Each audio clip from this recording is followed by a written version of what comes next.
All right, now we're looking at the 2.2 worksheet, which is all about reflections. So number 2, square QRST with vertices Q at -1, 2, R at 2, 5, S at 5, 2, and T at 2, -1 is reflected in the y-axis. So our directions want us to first graph the pre-image, and then we will graph the image after we've gone through our reflection. Okay, so just for starters, I went ahead and highlighted what the line was that I was going to reflect through. I found that to be really helpful for me. So I just went ahead and highlighted this line because this is my y-axis, which is where I'm reflecting into. So start by graphing your pre-image. So your points Q, R, S, and T, which is my green square right here. And then I note that I'm reflecting into the y-axis. So whenever we're reflecting into the y-axis, and really whenever we're reflecting into any of the 4 lines we've talked about, we had a special little trick that we could do with the points to make it really easy on ourselves. So if I'm reflecting in the y-axis, all I'm doing is I'm taking each point and I'm going to switch the sign. Okay, so this -xy, so that tells me that I'm going to switch the sign of the x point. Okay, or excuse me, the x coordinate of the point. So if it's positive, you'll make it negative. If it's negative, you'll make it positive. So that's all you're doing. You're keeping the y the same and you're just switching the x point or the x coordinate. I keep saying that. All right, so my original q was over here. So when I switched the x, -1, 2 became 1, 2. R was at 2, 5, so it became -2, 5 and lined up right there. S was at 5, 2, switch the x, now it'll be at -5, 2, and that's my new S. T was at 2, -1, switch the x and make it at -2, -1, and so that's my new one. So for this one, you could have either done it with figured out your new points first and then graphed it, or you could have just as easily done this with the y-axis. It's pretty easy for us to do it. So my original Q was just 1 unit away from my line I was reflecting into. So if I'm reflecting into this line, it's going to be 1 away on the other side. R was 1, 2 away on this side. So if I reflect it, it'll be 1, 2 away on this side. So 2 different ways you could have thought about tackling that problem. Either way would have worked well.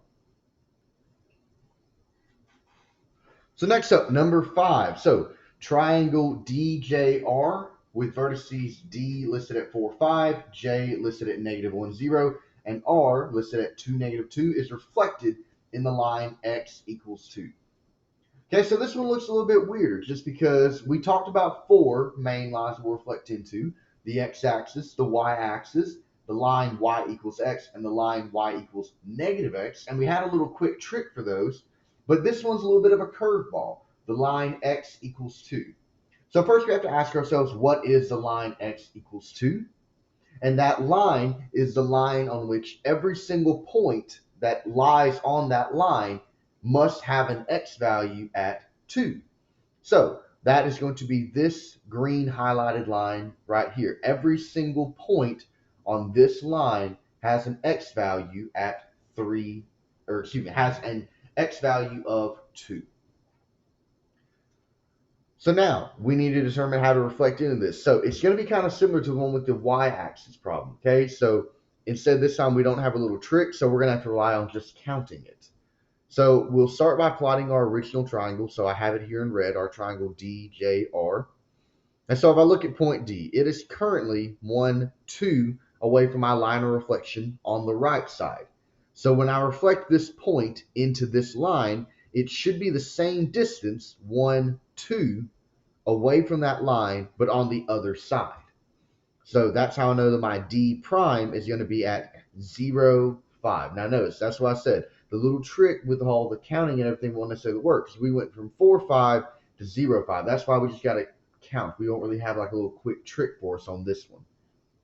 So J was over here, and it was 1, 2, 3 away from the line on the left side. So once I reflect it, it'll be 1, 2, 3 away from the line on the right side. So J prime will be at 5, 0.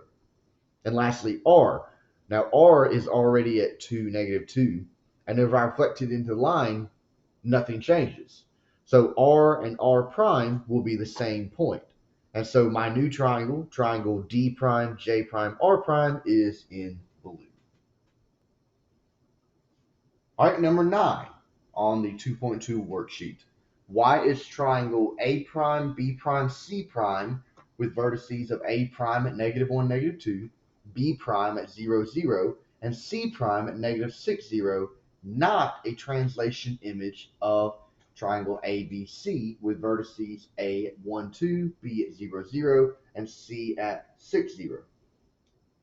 Okay, so this one, we're thinking about the translations, which is back in 2.1. So this kind of gave us a why kind of problem, not really just straight up just solve a math equation, here's your answer. They want to ask us, why can't this work? So we need to go through and prove our answer. So for a translation to occur, the same distance must be moved for each point. So each point in some kind of a figure has got to move the same distance left and right or up and down. So it's got to move the same distance. So if it doesn't, then that means it wasn't a translation. So let's look at this first one. So A starts at 1, 2, and it goes to -1, -2.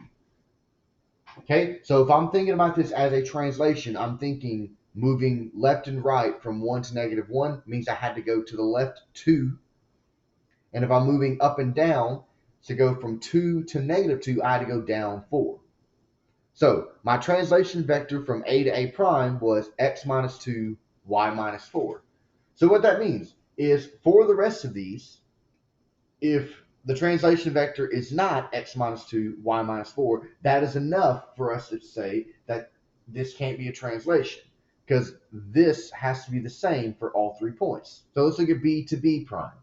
So B starts at 0, 0, and it ends at 0, 0, which means there was absolutely no change. So just with that little bit of information, we know for a fact that this couldn't be a translation, because if it was to be a translation, B would have to move from its original position. It could not sit in its same position. And if we went ahead and checked C to C prime as well, we would see that once again, this is not going to work, because X moved to the left 12 and Y stayed in the exact same place. So because of that, this was not going to work for us either. In fact, for this one, it wouldn't be a translation at all. We could consider this a rotation of sorts. This would actually be a 180-degree rotation, which we will talk about in the next section.